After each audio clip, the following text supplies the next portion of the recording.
Екипа на телевизија Кучани вчера во попладневните часови со возило на јавното комунално предпријатие Солидарност до доцните вечерни часови го следеше расчистувањето на снегот во ридско-планинските населени места. Во Блатец и Липец снежната покривка достигна до 30 на сантиметри, мерена со голо око, но селата не останаа отсечени, отежнато и со голема предпазливост сообраќајот се нормализираше. Директорот Спасовски дециден дека досегашната динамика на расчистување на снежните наноси е на задоволително ниво.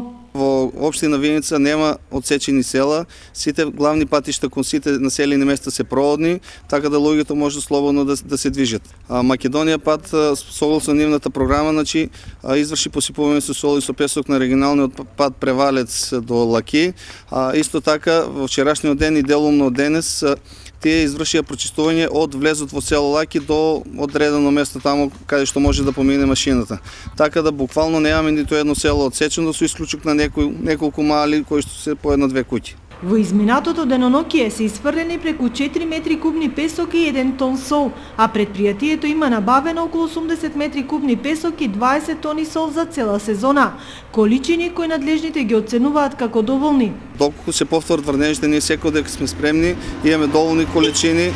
За оваа сезона општина Виница набави 20 тони сол и 80 метри кубни песок, така да мислам дека ќе бидат доволни за спремни да чекаме зимата. Сепак, снегот не беше пречка виничани да го пропуштат пазарниот ден, во обичаена фреквенција на тезгите, а снегот ја донесе и празничната еуфорија за трошење и пред новогодишната